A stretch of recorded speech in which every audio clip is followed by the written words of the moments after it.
Yeah, we were just talking off camera right before we started. And I was asking you about like how you feel about epistemology, which is just a big word for how do you know what you know. And my question isn't like, isn't what you think about epistemology, the concept, right? But like with yourself, do you ever think about how you justify your beliefs, the things you believe? Do you go, okay, like how do I know this? So honestly, it's something I haven't thought about much until the last few years. I started deconstructing my religion, and that's what started me really questioning why I believed what I believed, how do I know what I know, that kind of thing. Things like the age of the earth, the fossil record, was there a flood? And it became a curious topic for me, why people believe certain things. Why is there a camp that believes that the earth is old, and why is there a camp that believes that it's only a few thousand years old? And so once I started getting into some of those, and I found out that, well, one group believes these things because their religion, their holy book, their pastor tells them this is what to believe. And the other camp, they go out and they look for information, and they let that information tell them what the story is. Okay, so I want to go back to, that's good, because I understand that, I get that when you started questioning your Christianity, the first thing you did is start asking the question, how do I know what I know? Right? That was like, how do I know this is true? Yeah. Right? That's the question. How do I know this is true? How do I know what I know? And I don't mean like, how do I know the facts that I know? I mean, how do I know that what I know is true? Right. Right? And honestly, some things were easier than others. For instance, talking snakes and talking donkeys, those kinds of things were easier for me to dismiss. And once I started dismissing a few things from that camp, next thing you know, I'm like, okay, wait a minute. I'm starting to think that there's a few things they made up. Yeah. How do I know they didn't make up all this? Interestingly enough, this is not unlike my journey with science recently. Sure. Over the last 18 months. You could almost say it was a bit of a slippery slope. Yeah. Once a few of those things, and you're like, wait a minute. People lie to me. What? Yeah. Once a few of the cards in the house of cards, once a few of them fell, everything came toppling. Yeah. But let's go back to, let's kind of break down what you said a little bit. Okay. So let's talk about this in relationship to your atheism. Okay. So you stopped being a Christian, right? Well, I mean, you would say you never really were a Christian, right? You were never really saved. You went to church, you did all the things, but you were never really a Christian. A Christian is someone who's saved. Well, like that's what you said last week. You said I was never saved. Well, it's because I don't believe it now. I mean, if you had asked me before all of this, I would have said 100%. I'm a Christian. I'm saved. I have a close relationship with the Lord. I pray very regularly. Now on the back side of it, I'm like, yeah, those were all emotional experiences that. But I would say this: I went through. I won't say all of the experiences that every other Christian does, but I mean most. Okay, so. Regardless, so you were a Christian. Yeah. Let's say it this way. I believed 100%. Okay. I believed wholeheartedly. Okay. I have spent hours and hours on my knees in prayer. 100% a believer. Okay, so then you became an atheist, right? So now as an atheist, have you thought about what the consequences of atheism? Like what baggage comes with being an atheist, right? Well, So you mentioned consequences. Hang on. Hold on, but in relationship to what you know specifically, I know we'll get there, and I know there's somewhere that you're trying to go. I'm just trying to answer the question that you just posed. But not like in relationship to where you go to what movies you watch, but like what follows from being an atheist. What are the logical consequences? Not even logical. What are the natural, unavoidable consequences of being an atheist? Well, when you talk about consequences, a lot of my consequences I feel like fell away. It was in belief that I felt like that I had a lot of consequences. If I do this thing, then God's not going to be happy with me. If I if there's somebody out there not living right, then, and they don't believe, then they're going to go to hell. But if I do believe right and I do keep the faith, then I'll go to heaven. So there's all these consequences associated with my religion.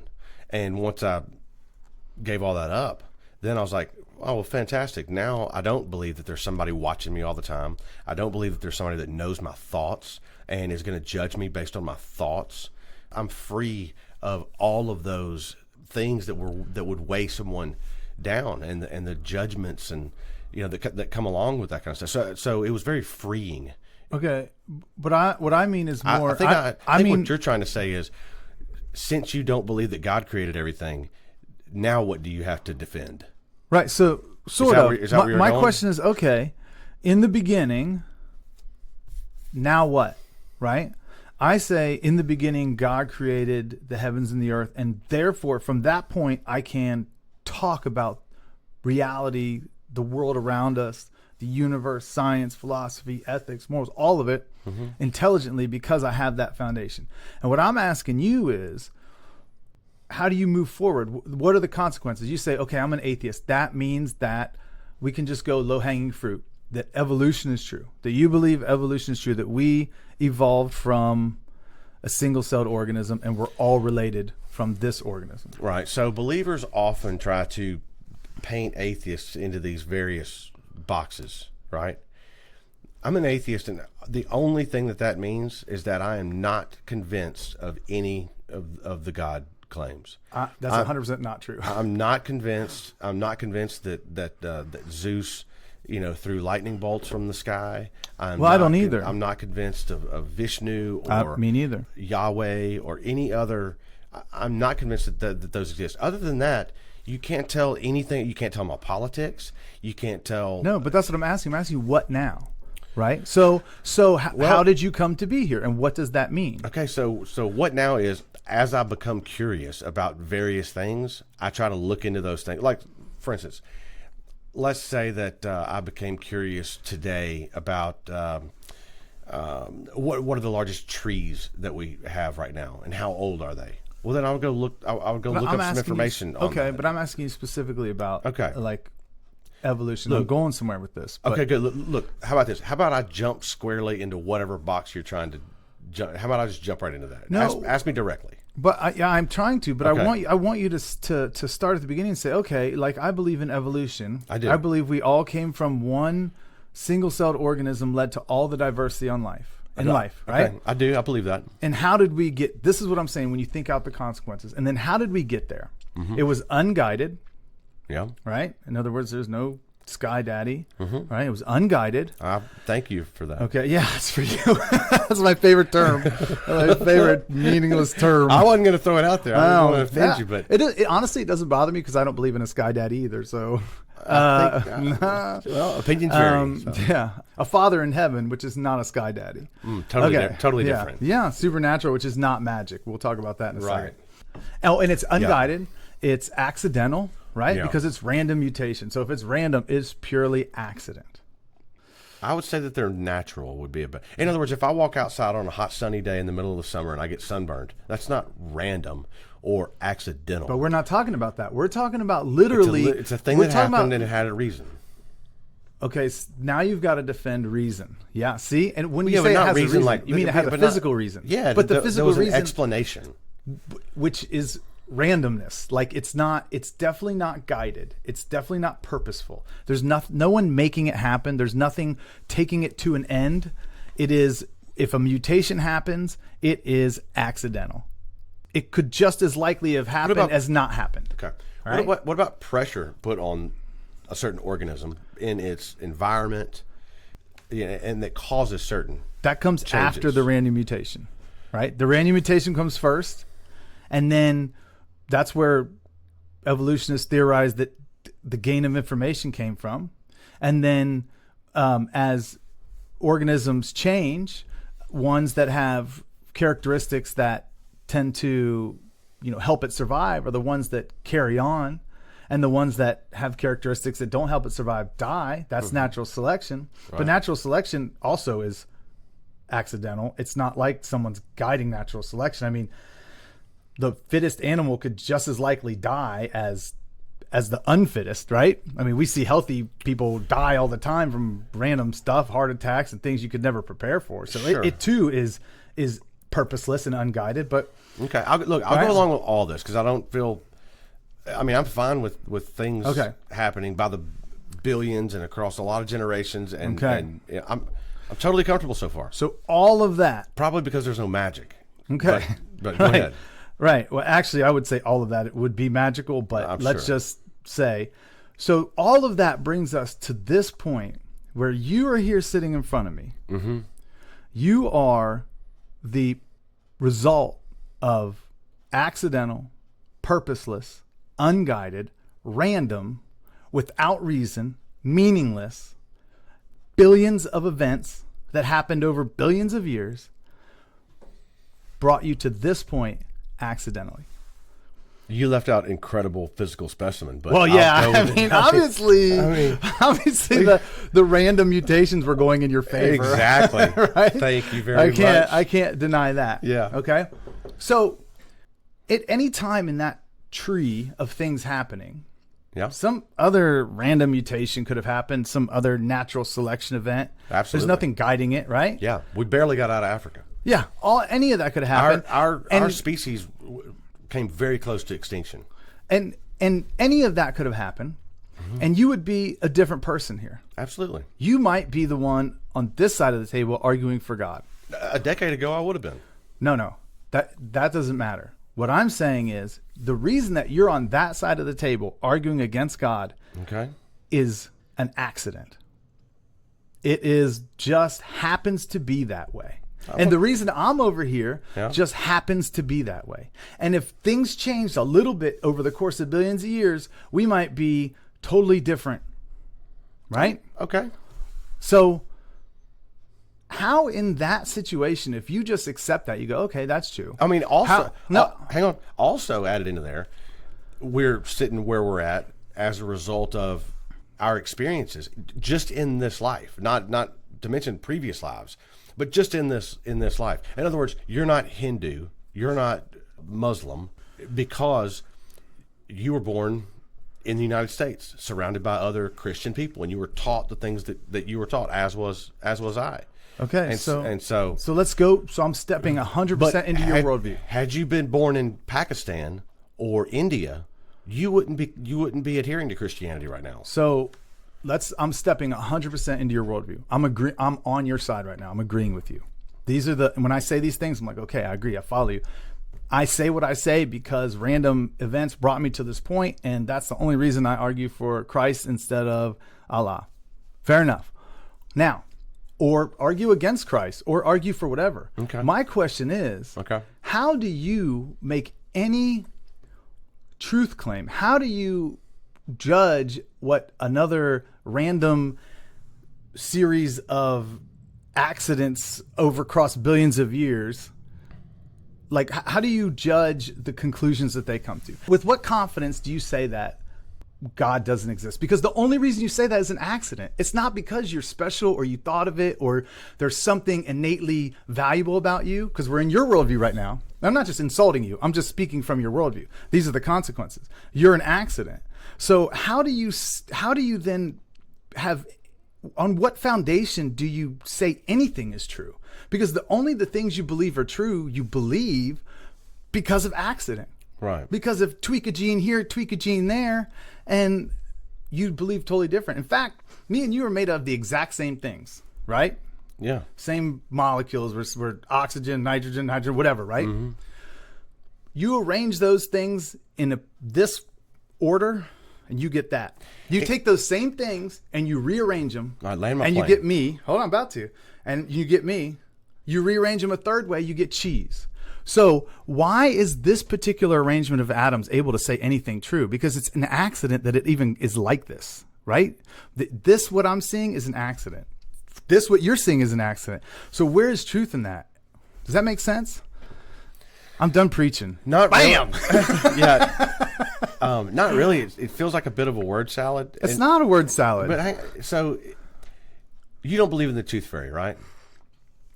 Yeah, but what does that have to do with anything? I'm gonna get there. You don't believe in the tooth fairy, right? No. So would you feel astonished if I said, how can you possibly not believe in the tooth fairy? From your worldview? No. I'm just asking from your world. Just Aaron and Gary sitting there talking. Do you believe in the tooth fairy? No. Why not? Because there's absolutely... We all know that the tooth fairy is a fairy tale made up for fun. Like, we all know that.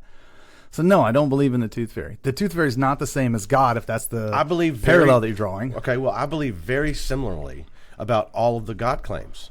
But that doesn't matter. I'm asking what I'm asking. You're asking me how I can believe what I believe, and how I can and make sense of the world. Like, based what's on your this. justification? Why don't you just go? Why do you? And then why do you think Christians, or why do you think religious people are onto the wrong thing and you're onto the right thing, when the right thing for you is just happens to be the way you're arranged? And if you arrange it a little bit different, all of a sudden you think the opposite. Yeah. So in your worldview, how do you make a truth claim? I don't get it. Right. Well, it seems like, and I hear this from a lot of believers, that they're saying, you're essentially saying, unless I believe that God created us with a purpose, then you just can't know anything. How do you think you can how do you even have thoughts? How do you even trust that your eyeball is seeing what your eyeball is seeing? That is a consequence of your worldview. I don't know how you guys get there. That without God, took you on the journey, dude. We wouldn't know anything. Not really. I mean, I know that you guys think that you take us on these journeys, and it's all word salad. It's white noise. It means nothing, dude. It means about as much as as me asking you about why don't you believe in the tooth fairy. It means absolutely nothing. No, it's just maybe you're not. Maybe you're not understanding. I don't know where your world gets value without the tooth fairy and Santa Claus and leprechauns. But that. It means the exact same. No, here's the thing, Gary. You're not understanding. I'm not saying that when I'm making this claim, I'm in your worldview. I'm with you. I'm an atheist too. And if we're both atheists, we should just say, well, that's the way his brain fizzes. That's the way my brain fizzes. The two are unrelated. So what's true and what's not true? It's literally like taking a bottle of Coke and a bottle of Pepsi, shaking it up, watching it fizz, and saying, oh, Coke's true. Like, what does that even mean? You're an accident. And I feel like, and what I'm saying is, being an accident, the fact that you're not here for some purposeful reason, or that the things you believe aren't necessarily the result of some truth you've come across, but that it's just an accident you even think it. Don't you think, maybe I'm the wrong accident and the other guy could be the right accident? Like, how would you know that? Right. And God does ground that. Right. It's different. But I'm not saying I'm not trying to demean you. What I'm saying is, from your worldview, that's the consequence. So, doesn't that bother you? Not a lot. I don't think about it the same way that you do. I mean, don't you think look, I hear a lot of believers say, well, if it weren't for God, then we'd just be out raping and killing everybody that we wanted to. Right? And they literally think that. The same as you literally think all these things that you've just told me. And that's untrue. I mean, I don't have a belief in God, and I've raped and killed no one because I don't want to. Right? Maybe it's those believers have an itch to go out and want to rape and kill, and the only thing holding them back is the fact that they think a Sky Daddy is watching them all the time, and that's the only thing holding them back. And I feel sorry for that guy. Well, right? The thing is, you can't. But I don't believe that. I don't think anybody's holding me back. Look, I believe that I have the ability to hold myself back from doing any of those terrible things. But if you're just an accident of evolution, and this other guy's an accident of evolution, like, if he decides he wants to rape, like, you really can't say anything about it. You're just a different accident. Well, now you're getting over into the morality, and you and I have talked about this before, about where we get our sense of morals from, what we consider right and wrong, and that kind of thing. And like I've told you before, I believe that we get that from us. We establish what are correct and incorrect behaviors, and it does vary somewhat by culture. Right? Like, it varies drastically by culture. It can vary drastically by culture. Well, for instance, like, I don't ask my wife to veil herself and cover everything except her eyes. Yeah. You know what I'm saying? There's worse. And not let other men see her hair. I don't ask her to do that. But in some cultures, specifically religious, they seem to value that highly. The point isn't the morals. Well, you started to get there because you said, if I think that something is wrong, how can I go tell somebody else that what they're doing is wrong? Not right, but it's not about the morals. It's about, how do you say anything to anyone about anything when it's all just an accident. You have no right. You have no foundation, no right, no grounding, no reason. How do you, with your God claim, tell somebody else with a completely different God claim that they're wrong? Oh, see, that's easy. I can answer that. Okay, go ahead. Right? Because my belief is grounded in something. They right? feel like theirs is grounded in something. And I've told you this before. We can analyze beliefs. See, the scientism in you wants to say that anything related to religion or God or morals or ethics, it's all subjective and people can believe whatever they want and all the beliefs are equal, just like if it's the tooth fairy or it's the God of the Bible. And that is just not true. We can analyze the claims of different religions and we can see where they fall apart. We can see where they're inconsistent. We can see where they don't make sense. We can see where they refute themselves. And I'm going to say it, Christianity is the only one that doesn't do that. Right. That's the one that will stand the test of time, and that's why I say it's true. Yeah. So right? when I talk to a Muslim tomorrow, and he says that Islam doesn't contradict itself, and everything is proven, but we can show you how it does. That's the thing. I can show you how it does. Well, last week I was talking to you about contradictions in the Bible, but you don't believe any of those, and I can show you why they're not. That's the thing. It's not just a belief, right? And y'all aren't doing the exact same thing. You're wanting to point out contradictions in his, and he's going to say those don't exist. He's wanting to point out contradictions in yours, and you're wanting to say those don't exist. So far, it's total level playing field. No, and we haven't even thrown in Joseph Smith or anybody else yet. You're making my head hurt. Listen, it's mutual. Again, this is a word salad. No, it's not word salad, because what I'm saying is it's not just that a Muslim will say, "Oh, I'll tell you that they're not." You can show them where there's something that in the Quran that is in error or that is inconsistent. You can literally show them in the words. Right? And they will deny that. They'll try to explain it away, but you can't deny that it's there. But when somebody does the exact same thing in the Bible and you explain it away, that's different. No, yeah, because listen, because I'm not going to explain it away. This is how it goes. I'm going to. You've never done it, so you wouldn't know. But I'm going to literally engage what they say. And I'm going to show them how, oh, no, that's not a contradiction. I'm not going to say, oh, no, let me go around in a circle here and show you something. I'm going to be like, no, look, this, you just misunderstood it.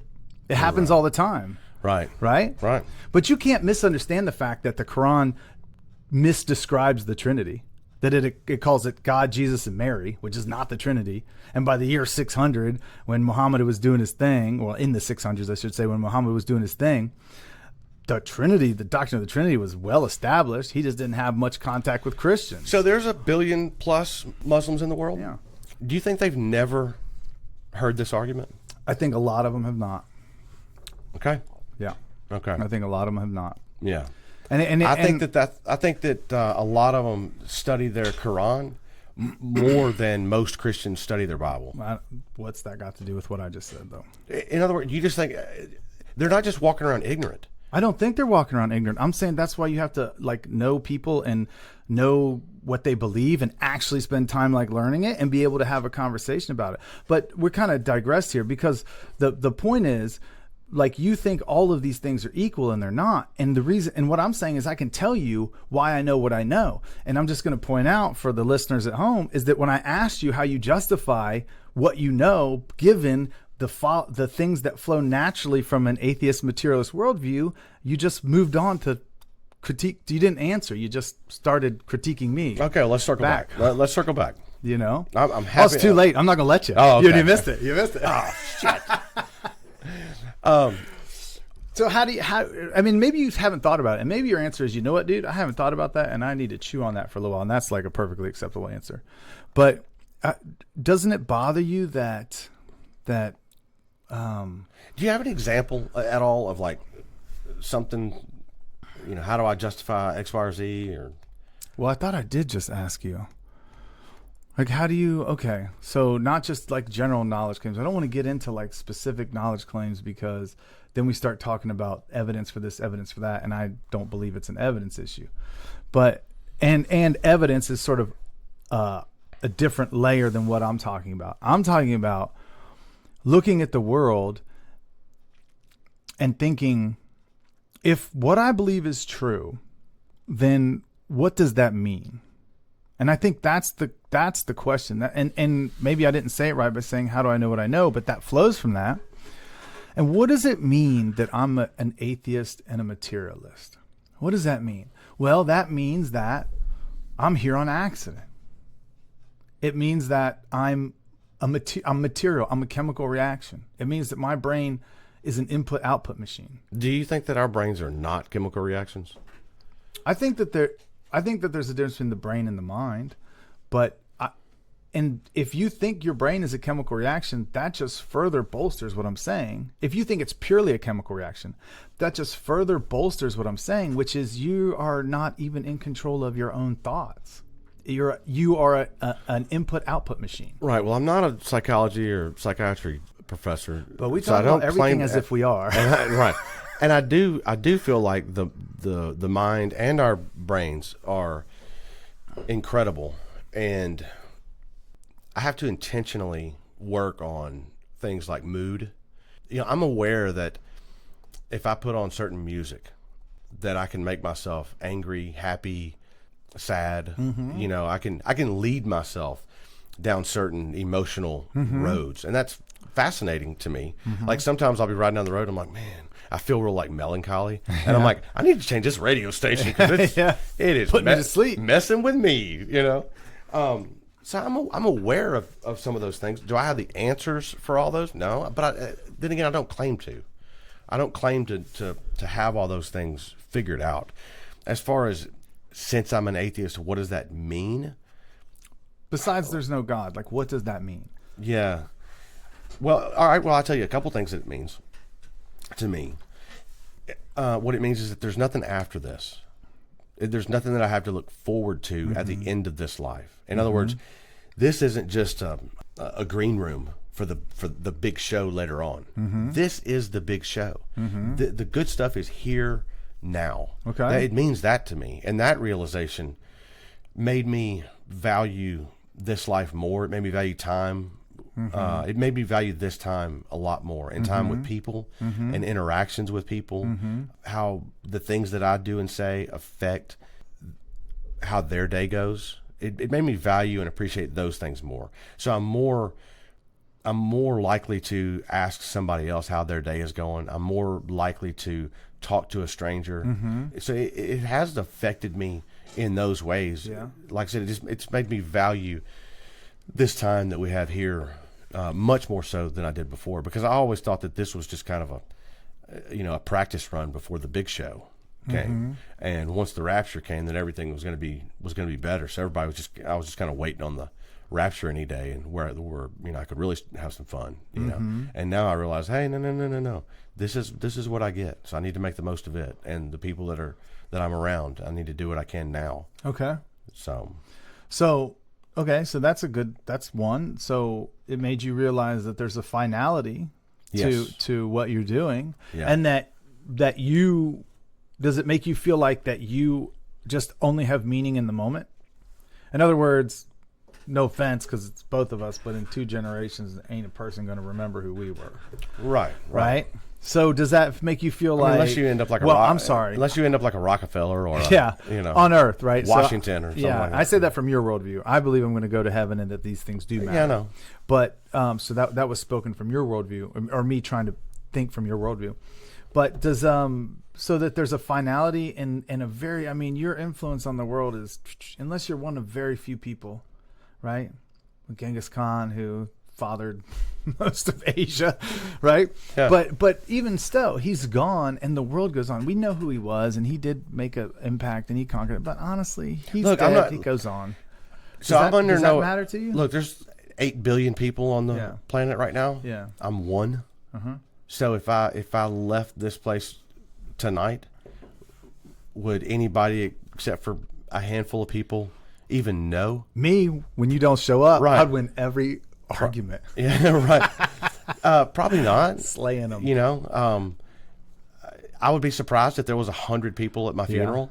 Yeah. Out of 8 billion on the planet. Yeah. I'm aware of that. Yeah. I don't know what else I can what I can do. Yeah, we're kind of we're digressing. As you were saying that, I was like, we're kind of digressing. Which from my original point was, just trying to start at the beginning. What does it mean to be an atheist? What does it mean to be an accident? What does it mean to? It means that this is to be purposeless. This is the good stuff right now. Well, I guess was more speaking about like how do you know what you know? Like how do you know? Well, so I take that topic by topic, right, and I get curious about a lot of things, right. A perfect example. Oh gosh, you brought rocks. So look, do you think I don't know what rocks are? Listen. These things perfectly illustrate what I was getting ready to say. Okay. When I get curious about something, right? Yeah. Today I was on a job site, and a truck pulls up, and it's got a load of pea gravel. And these guys had landscaping mat laid out, and they started wheelbarrowing this pea gravel into the thing. And of course, I do granite countertops, so I do different kind of rocks, right? I don't mess with these kind of rocks that are loose and you can hold in your hand like that. Yeah.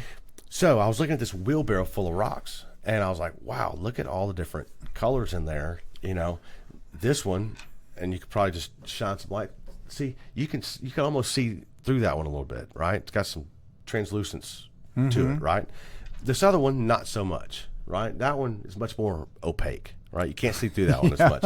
And then also, now this is what caught my attention, right? Look, I'm telling you, I didn't know something today. Okay, right? I'm hearing you. All right, so I saw this wheelbarrow full of these, and now if you also notice, they're all softened around the edges. They're not sharp and jagged like just a broken rock. So I'm sitting there looking at this wheelbarrow full of pea gravel, and I'm like, man, did somebody break all those up until they got them to a certain size and then put them in a tumbler and like soften all the edges and everything? Yeah. Do you know why these edges are softened? I guess like erosion, water. They come out of some body of water. Okay, see, you're smarter than me. So I didn't know. So today, like a riverbed. You're right there. So, so today I looked up what is pea gravel? Where does that come from? Right, and they said usually right on the banks of rivers, in places where there's water, and the movement of the water has tossed and tossed these things until they're smoothed over. Yeah. And then the next thing I thought about was, man, can you imagine how much pea gravel we've used over the years? How is there any left? I know. How much, man, we've been through a lot of that. We've probably cleaned out a lot of rivers by now. Yeah. But I was fascinated by this pea gravel and the fact that it's smoothed and, and all the wide variety of all the, so like this one right here, that one's a little chunk of quartz.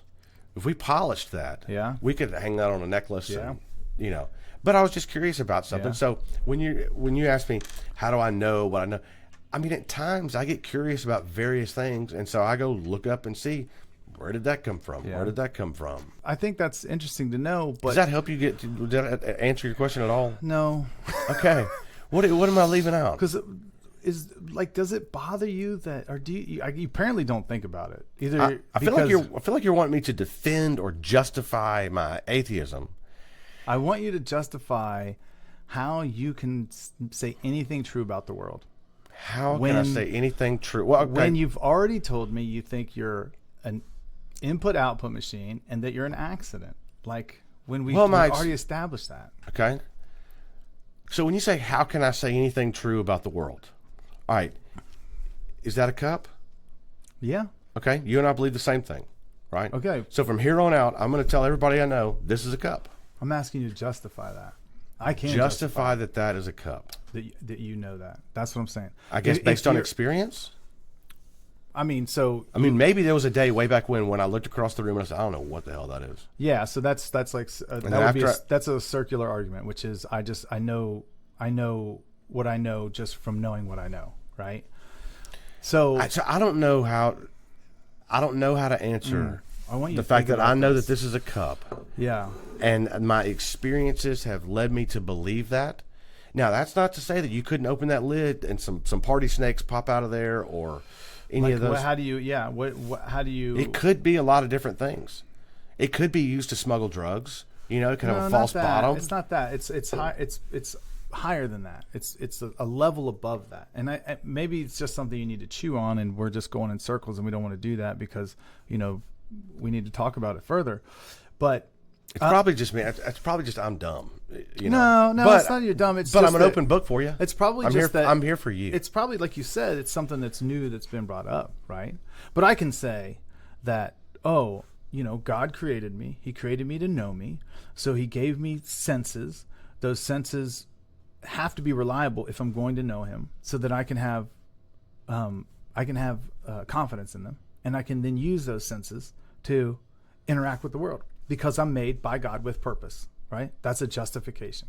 And I can have confidence that I can believe my senses. Now, I too engage in some circular arguments. For all the atheists that watch this video and they want to accuse me of circular arguing, I know what I'm doing. So are you saying that there's no way for an atheist to... Tell me what you're... No, you say it. You say it. No, You're right there. You're right there. Okay, I'm going to see if I can complete the sentence here. Yeah. There's no way for an atheist to... Just use the words we've been using. Well, you say you would complete the sentence by saying justify. Justify. How does an atheist justify the world around them, or their existence, or their understanding, their interaction, anything, any truth claim? Because anything's a truth claim, right? If you say something about this cup or this, you're trying to make a truth claim, right? How do you? Because I just laid out why I can say that, because God created me to be this way. What we just laid out from the beginning was it's an accident. Like, my eyeballs are an accident, my ears are an accident, my brain's an accident. Why would you trust any of that? It's all an accident. It's all random. Sometimes it's broke, sometimes it's not. Yeah. So I feel like you're, and not just you, a lot of apologists are good at making the opposite side seem silly, and making your own side seem to make sense. And they both seem silly. It's kind of a caricature that you put on as far as explaining how atheists view the world. And then you actually live out your own caricature when you start using your own justification for your point. In other words, when you say all those things about, well, my justification is God made me and so and so and so and so, it's the silliest thing we've ever heard. And then you try to turn around and mirror that and make our position seem like it's the silliest thing that you've ever heard. It doesn't actually. It's a real talent. It doesn't actually. You say it, but you say it's silly because you don't believe in God. My justification, though, the argument that I laid out makes sense. Like, I just justified it. Would it make the same sense to you if I just replaced your God with any other? So that, well, what if I said Vishnu? Vishnu did all of this. Vishnu created the world, and Vishnu gave me my senses, and he made those senses make sense. And if I just replaced your God with any other God, would it make just as much sense to you?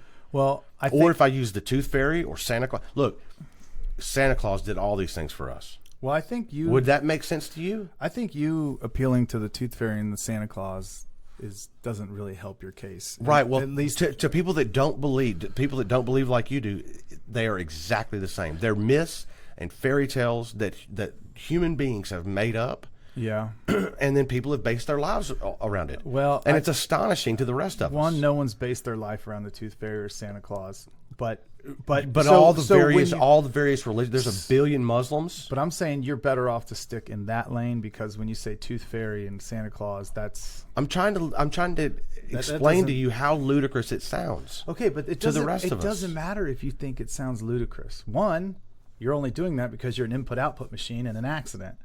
Right, and your reaction isn't really based on any. It doesn't matter to us any of the God claims. If somebody can prove it, then we're open for that. But all of these things come with absolutely no proof and no evidence. So here's the thing: but again, now all you did was not answer my question and start assuming what question am I? Look, so the last thing that I want to do is dodge a question. And I want to 100%. I don't think you're dodging. I think you just. I want to answer your question. What question did I not answer? You're not dodging. You're immediately slipping right back into your presuppositions, which is, I can trust my senses without justifying them.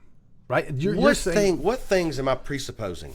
that you can trust your senses. And I just asked you to justify it, and you didn't. You just went on to talk about how you believe it. That's a perfect example of what I'm saying. You guys want to say that if I don't believe in your God, then I can't know that I'm sitting or standing right now. Yeah, it's exactly asinine. No, this goes back to the beginning of the conversation. Do you ever think is it about AM the or PM right now?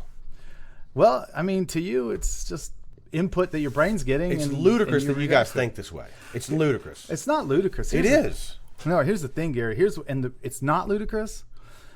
I think that one of religion's greatest miracles was not convincing everybody that this stuff was true. It was convincing everybody else that it was taboo to question it. And that's the thing. It is ludicrous to the rest of us. Now, look, if you want to have these beliefs, fine. I'll still do anything for you. If you're in trouble, I'll come help. You know what I'm saying? But if somebody wants to believe in any of the other gods, fine. Look, I go into people's houses all the time, right? If I go into their houses and I notice right out of the gate that, number one, they're barefoot, or they have their shoes off, and there's a stack of shoes right by the door, for just a second, I think, okay, is this one of those houses where it's like, okay, no shoes in the house? Sometimes it's a religious thing, right? And I'm polite, and I say, oh, do I need to take my shoes off? I don't believe that. Well, I wear shoes in my house. I'll take them off at some point, but I wear shoes in my house. But I will be respectful enough to where if they have some kind of feeling about it, fine. I won't wear shoes in your house. I'll be respectful of other people's beliefs until they start telling me what I have to believe, or telling me that I can't make sense of my own world. I can't decide what's right and wrong unless I believe in their God. That's not what I'm saying. Not necessarily yours. That's not what I'm saying. I just asked you that if I don't believe in your God, then how do I know if I'm even sitting or standing? And you said, yeah, exactly. Yeah. So, but it's not, you have to believe it is. Okay. It's not, what I'm saying is that only the triune God of the Bible can give you the foundation to make sense out of the world. And I've already asked you a couple of times, you even repeated it back to me, saying, no, you understand it. How do you justify knowing what you know when your entire existence is an accident? And a little tweak here or there, and you interpret the world totally different. A little tweak here or there to the inside of your body, to your brain, to your DNA, whatever, and you interpret the world different. So let me ask you, your interpretation of the world is literally an accident. Let me ask you this. Do you think that a little tweak of your chemistry and you wouldn't interpret the world any differently? From your worldview, yes. Not from mine. That's the thing. And it matters. Now, I'm going to say, you can... Look, Aaron. What? Sitting right here at this desk, right? Mm-hmm. I'm not concerned about my worldview, your worldview, from your perspective, It gets confusing when you start jumping all around. You can't dismiss it. You can't dismiss that. I just want to have a conversation with you, right? Yeah. Do you believe that a little tweak of your chemistry and you wouldn't see the world differently? Dude, I'm not going to dismiss that, because what you just said is... Because I guarantee you, if you took a strong shot of testosterone right now, you'd probably be a lot more aggressive. If you had a big hit of dopamine, you'd probably be a lot more happy. Yeah, but all these little chemical interactions, but you're trying to... They do affect how you... Right, you're trying to put this back on me, but I'm not going to let you, because all you've done is you just said, hey, if we just dismiss your whole question, don't you agree with me? Okay, give me your question again. How do I justify?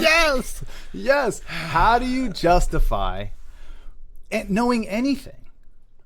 Right? Or saying anything, or telling anyone anything. All right, this is my best attempt at answering your question. Maybe you want to chew on it. I don't know. I probably will chew on it, but for right now, I'm gonna wing it. Do it. I'm gonna wing it for now, baby. Right? Yeah. How do I justify anything? Well, when I was a little kid, I didn't know anything, right? And then at some point along the way, I learned, hey, if you touch the hot stove, you're going to get burned. Okay, so now that bit of information goes into my brain. Hot stove will burn me, right?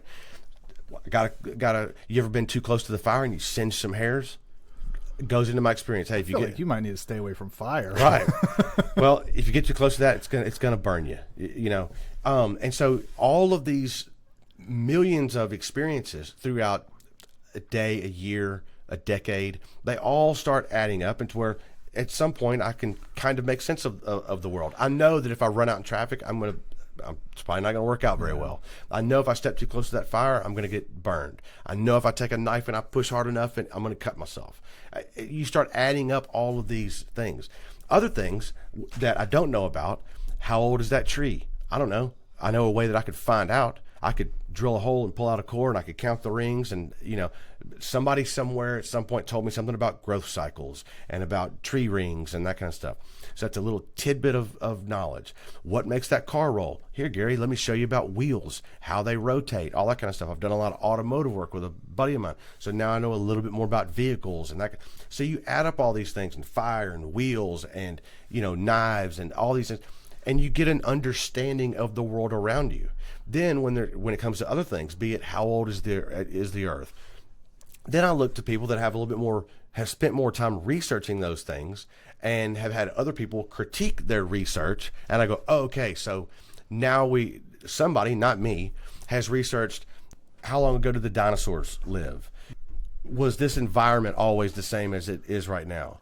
How did Mount Everest get there? So somebody researches these things, and other people critique their research, and at some point we can say, okay, now we know these things. Gary hasn't researched Everest, right? But I can listen to people that have. And so you add up all of these experiences, and you get to know more and more and more about the world. So basically, I'm a collection of memories, experiences, things that I've looked into. I'm a combination of all those things. The number of times that I've put my foot in my mouth and I've said, man, I wish I hadn't said that to that person. Mm-hmm. That goes into my experience. And so the next day I try not to say those things. I try not to behave in that way. And slowly it starts shaping, hey man, this is how you can be a better person. This is how people will enjoy spending time with you. People, you'll get more out of other people by behaving this way. And then, like I said, there's things that I get curious about, and I'll go look those up. So I don't know if that answers your question about how I justify. Well, it's just, it is, but it is your answer. It is the only answer from the atheist worldview, and it is a big, fat, circular argument. That was the fact that I learned things and that I gained from my experience adds to my understanding of the world. That you consider that a circular argument? Yeah, because what you're saying is I trust my senses because I use them and I trust them, and I use them and I trust them, and I use them and they give me, I trust them because I use them, I trust them because I use them. That's a circular argument.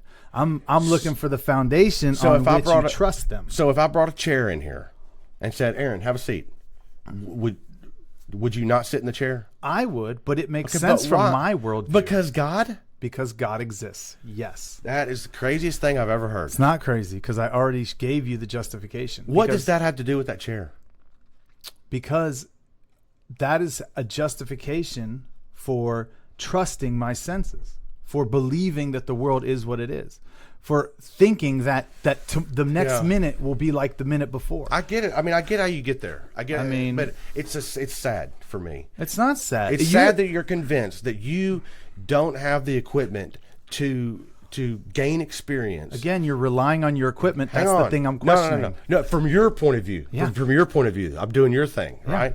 It's sad to think that you believe that without your Sky Daddy, that you're nothing, that you don't have senses, nothing makes sense. I believe you too. Nothing. I mean, this is what they do. They make you think so low of yourselves and others. No. Dude, and others. I just gave you a rock solid reason to trust your senses that relies on something greater and more permanent than yourself. And I mean, you can attack that. Right, but at the same time, anybody else in the world that believes in any other God than yours, they're on just as shaky ground as the atheists, right? All the Muslims, Hindus. At least if someone is appealing. Now, I don't like to... Oh, they have to appeal to something outside of themselves. I forgot that. But look, but again, even if they're appealing to something outside of themselves, but just not yours, they're also... So generally, what I believe is, or what's true is that only the God of the Bible is real. So he's the only one that's going to give you all of the necessary foundations. So I'm not trying to say I'm not trying to argue for a general theism or for like a generic God, but I'm saying if I was talking to someone who believed in God, a Muslim or Hindu or whatever, at least they would have the same foundation, which is that I can know because there's a being that gives me this ability to know. Yeah. Versus you, which is I trust my accidental senses and I just trust them. And that's it. That's what I'm saying.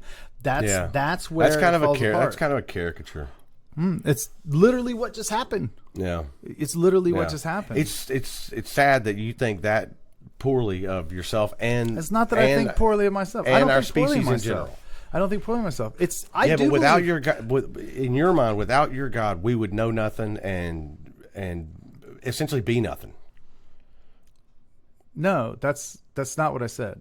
What I said was, you can't justify anything that you say without the triune God of the Bible being part of it. You do say things that are true, and you do use your senses, and you can rely on them, and you are confident in them, but it's not because of your worldview.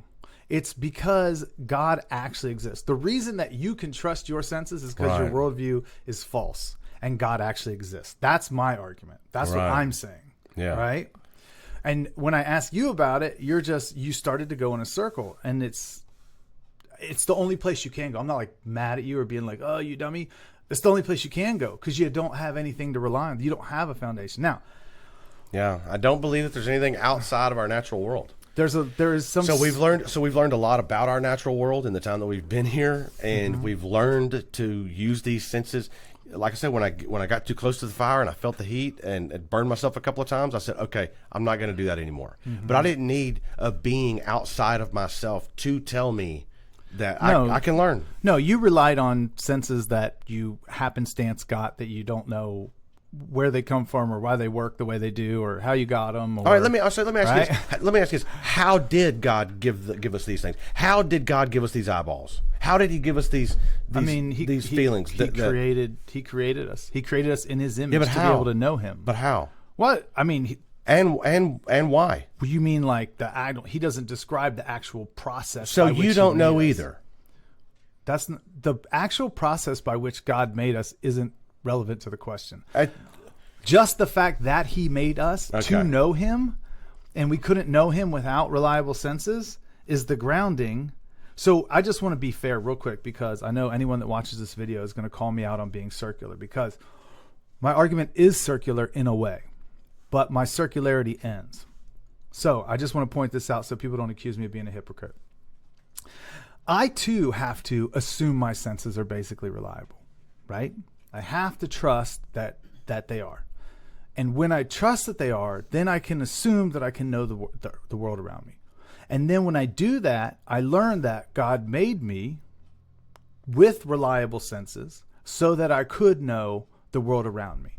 So while my argument is circular in that way, once I have that knowledge, that foundation that God created me to do this, to be able to know Him, so I have to be able to trust my senses, that's where, and I still have to use my senses to do that. So I'm not denying the circularity, but it's not a vicious circle. Your circle is so vicious. Well, that's actually sounds like you and I believe exactly the same thing. You just inserted an extra thing, and you've got no proof of it. No, well, so sort of. That's not the best way to say that. It's understood that ultimately you have to reason in a circle, right? Like you can't prove logic without assuming logic is real. Or the laws of logic exist. I didn't say that right. You can't prove the laws of logic without assuming that they exist. So it's circular. It just can't be done. You can't prove arithmetic because that's the base of math. You have to assume it's true. So there's circularity there, right?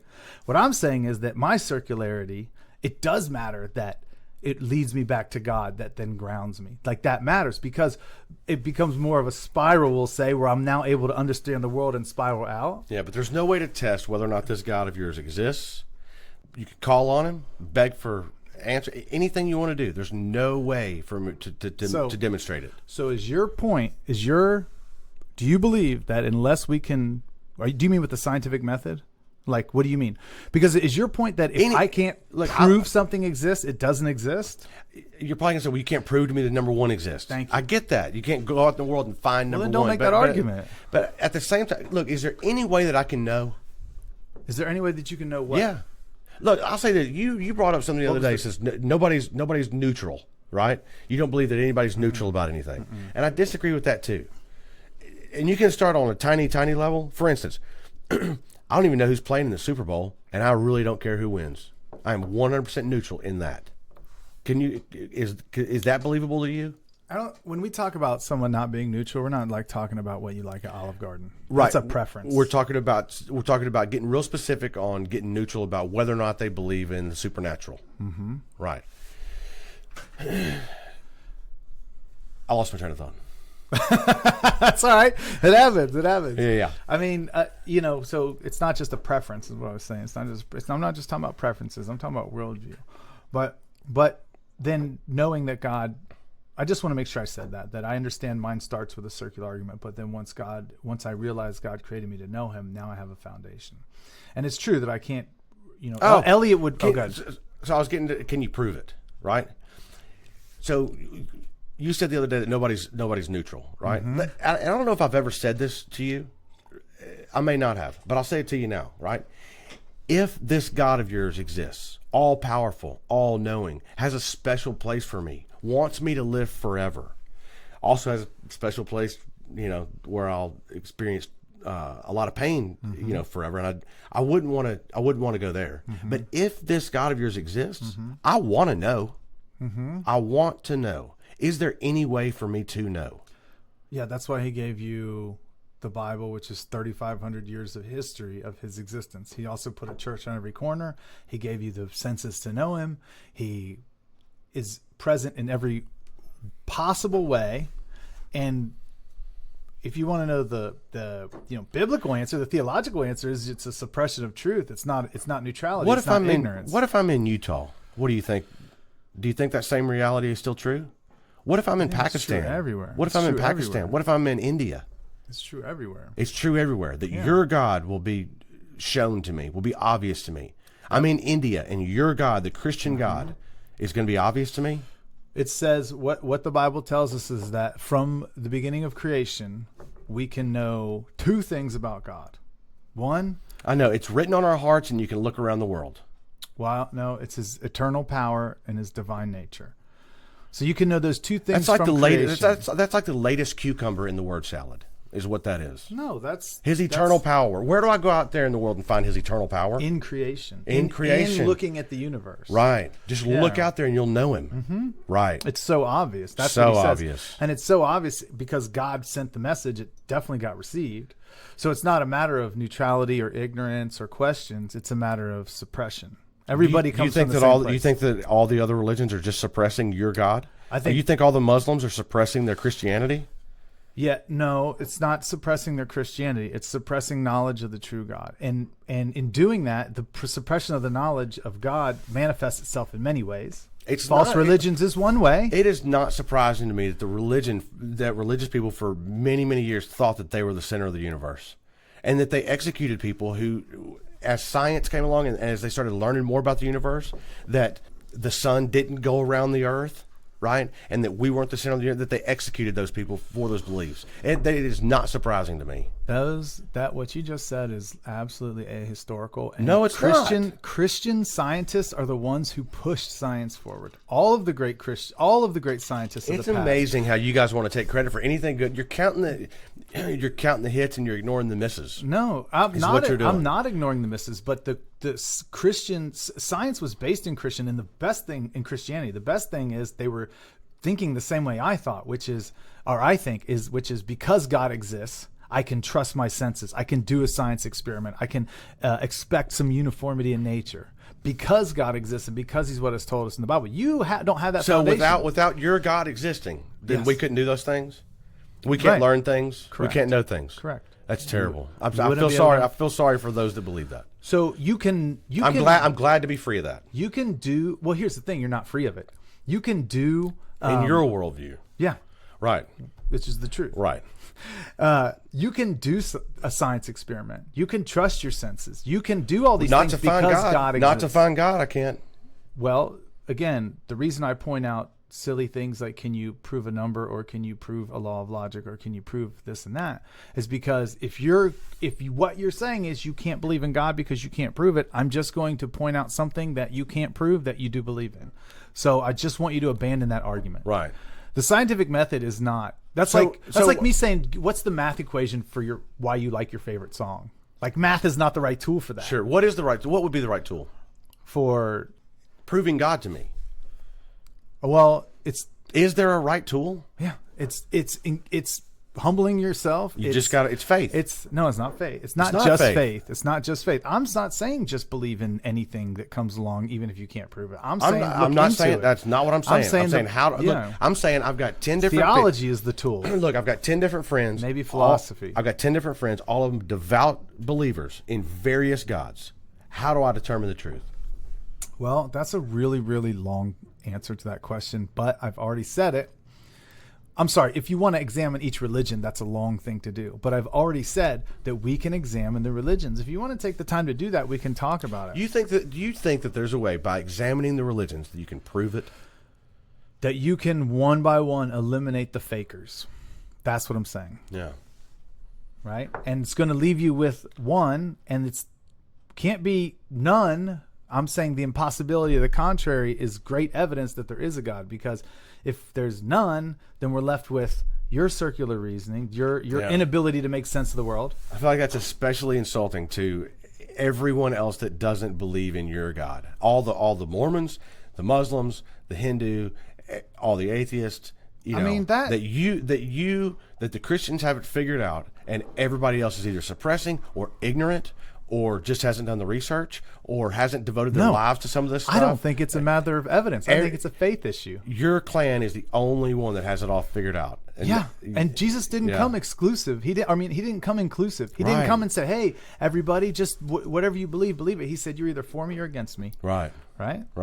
And so, if he's making a truth claim like that, and he's saying, "I am the only way," well, what am I going to do? Say, "Oh no, he's not," because other people believe other things. Yeah. Right? I get that you believe that. I get that you believe all of these things, and I can justify it. That's the best part. Well, that's the best part. When you justify it, and you have to me several times here today, or attempted to, in your mind, you have justified it, right? No, I literally did it. I know on camera. We can wind the tape back. Oh, I know. Hey, look, you can watch it 100 times, and to you it will make sense, right? To you it will seem sound, right? Cool. Yeah. To you, it will seem like it's rock solid, right? Yeah.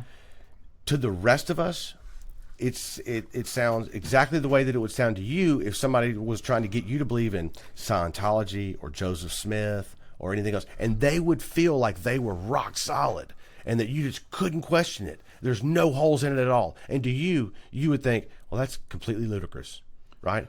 That's how it sounds to those that are not, that don't believe that is in any way a justification. Well, a couple things. One, that's just an extension of scientism, which is that all of these things are just opinion and nothing can be proven, and that's not true.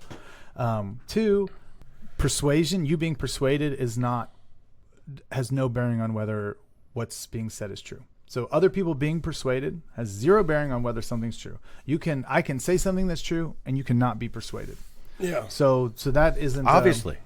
So that's not a bearing on whether what I'm saying is true. Yeah. Okay. So that's all I was going to say to that. And you're right. There are people who wouldn't be persuaded. Like, I'm not confused by that. Yeah. But it does give you a justification, and I think so. I think today, this is what I think. Is today I just laid all that out for you, and I probably didn't even do that good of a job because, to be honest, it's new for me. But when I first heard it, I was like, what? That doesn't make any sense. And I had to hear it like 100 times. Yeah, you were right in that moment. You were right there. I had to hear it like 100 times before it made sense. So what I'm saying is right now, if you're like, that didn't make any sense to me, it doesn't mean it won't eventually. I had the same experience where I was like, that was a lot of words. So I just want to point that out because you're going to hear that a lot from me because I definitely believe that, and that is something that definitely guides my worldview. Yeah. 100%. So you'll hear it more. Well, I hate that for you.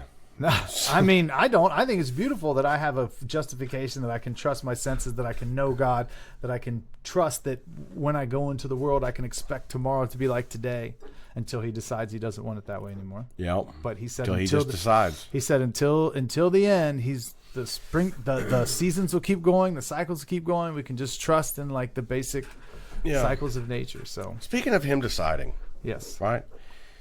If your worldview is true, if God is real, then he's deciding some pretty terrible things.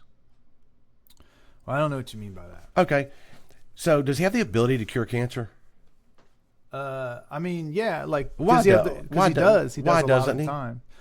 Well, who God is the creator, so he has the freedom to choose who he's going to heal and who he's not going to heal. I couldn't tell you why he chooses to heal one person over another. Yeah. I don't know why you feel like he is obligated to do something. And I don't feel that way. That's good. He's the creator. I'm the created. He's free to choose whatever he wants. Right. And I'm not free to question it. Why doesn't he choose to stop, say, child rape? Well, again, I don't know the when he sees one of his priests raping a kid, and he watches, because he's everywhere and he sees everything, right? And he has the power to stop it or not, and he says, "No, I'm just going to watch this one." Well, he doesn't do that. What do you mean he doesn't do that? Do you mean there's things he doesn't see? No, the way you just did that is you just like anthropomorphized God to be like you and just, I'm just going to watch this happen. That is not, I'm not. Okay, but you're not saying that he didn't see it. No, I'm not saying that he didn't see it. Okay, so you're saying that he did see it. The attitude that you just put on. Okay, he didn't have my attitude. Maybe he said, it'll all be worked out later on, and so there's justification for it or whatever. I don't know. But for whatever reason, he watched it and didn't stop it. Yeah, I don't know. Your question to me is why did God choose to use evil for his good purposes? I don't know. I think that, I can tell you my theological answer, which is that God wishes to demonstrate his mercy and his wrath, or I shouldn't say wrath, his justice, his mercy and his justice. Would you stop it if you had the power? So that's not a fair question. One, in the moment, would I stop it if I had the power? Yes, but this is the dance. No, it's not a dance. It is. It's not a dance. It is. You're asking me because this is a big fat category error because I'm not in the same category of God. So if your question is, hey man, if you had this plan and you were working it out and you knew everything and you created everything and you had all this going on and you had died on the cross and if that was all true and you knew everything, would you still let this one thing happen? I cannot answer that question. That's a different category than if I walk into a room and I see something wrong, will I take action? Those two things are not even fair questions. Yeah. And I would just put it back on you anyway. It's not a fair question, but I would put it back on you anyway, and I already have, I know you have enough money to feed at least one starving child. And I would like to ask, how many times have you reached out and fed a starving child? Well, the most recent example that I have of that specifically is not your own kid. No. A couple of years ago, it was a couple years ago. That's good enough because from a couple of years ago to now. No. You get to let me finish. Yeah. Well, I'm just saying. You just made my point. You get to let me finish. Okay. So about this time of year, a couple of years ago, something came up on my radar about the homeless people and tugged on my heartstrings a little bit. I said, hey, why don't we do something for some homeless people? Okay, so me and Patricia and a couple other people, we went to Sam's and Costco and just stacked up, right? And we took some gallon Ziploc bags and we threw some socks in there and some protein bars and some, we filled up these gallon sacks. They were almost like footballs, right? Yeah. And then we filled our car up with them and we went downtown and we started passing these things out. I didn't have to be told to do that. It didn't require a higher being to guilt me or prod me or anything else in order to do something. That was just something that I felt needed to be done in my particular town, and so I went and did it. Now, you said if you had the power, why don't you? Or when's the last time? Well, I did it not too many years ago. It wasn't 2 decades ago. Year before last, let's say. You're making my point. My point is that you're holding God in contempt because He hasn't solved these problems. And I'm saying, okay, if that's the standard, if you're bad because you don't solve these problems, why does not every disposable dollar you have go to solving these problems? If they're so terrible and they ought to be solved, why aren't you solving them? Or at least attempting? At least then you could stand there and shake your fist at God and say, I'm doing everything I can. Where are you? But you're not doing anything either. But you feel like it's not okay if I said, well, if I was God and I knew I had the power to, then I would. You don't feel like that's a correct answer? No, because you couldn't possibly know what you're talking about. Oh, you have no. You have no reference frame for which to even make that. This is the dance. This is the word not salad. a dance. Yeah, nothing makes sense except for exactly in your worldview. If you took this, nobody else knows anything at all. It's crazy. It's ludicrous. It's not crazy. And it's disrespectful to everybody else in the world that doesn't believe exactly like you do. Make better arguments. It's not disrespectful. No, it is. No, you need to go think about your behavior. Is what you need to do. I'm not be put in the corner. You will not put me in a corner. You need to think about how you think about people. It's terrible. It is absolutely terrible. No, I'm just saying, I'm not holding you in contempt. I'm saying before you shake your fist at God, you might want to get your house in order. What about my house is not in order? I'm saying you're criticizing him for not alleviating suffering. I'm not watching child rape. I'm not giving people cancer. No, you're watching not children starve to death in other countries, and you're watching them. You're driving past them on the road, and a couple of years ago, one time you made a goodie bag, like right. And I have the ability to change everybody's lives, and I choose not to. You have the ability to change one. Have you done that? I've helped a lot of people. Yes, and I've helped a lot of people. My point is, before you shake your fist at God, make sure that you are Let me ask this, how many lives would I need to change before I could ask? How many lives would I need to change before I could say, God, why'd you do that? If you gave answer my question, I'm about to. If you dedicated every penny of your disposable income, I'll even let you keep the money that you need to like pay your bills. Okay. And save for your retirement and all that. If you gave every penny above that to alleviating suffering, I would be like, okay, he's trying. I'd be okay, he's trying. And then would it be okay for me to question God? It still wouldn't be okay, but at least you'd wouldn't be okay. At least you would have. So nobody can question your God. But at least you would have a foundation. If I got in your face and I said, when was the last time you said, dude, I gave 30% of my income to the poor? I'd be like, ooh, okay, he's doing it. He's doing it. Yeah. But you said it one time a couple of years ago. Yeah. Less than 2 decades. Yeah. If I'm going to make you sound as bad as possible. Yeah. This is not surprising. This is not surprising that you think that way. It's not at all. You know, I mean, I'm not. Hey, you're consistent. You're consistent. I give it to you. You're consistent. I can't tell you how much. I mean, I give money away, but I don't know. I couldn't say like I fed this many people. But I'm also not shaking my fist at God. So you know, so it's a little bit different. Sure. You know. Sure. But I mean, I think that's important. You know, before you start criticizing God. Now, but apparently, there's nothing that I could ever do to be worthy of being able to criticize him. I'd never get to that status. To where I'm worthy of posing a question. Dude, that is the first true thing you've said today. I know. Isn't that crazy? Isn't that crazy? You did it. Okay, you can say something true. Look, this type of mentality and this type of thinking is exactly what I'm glad that I'm so far away from.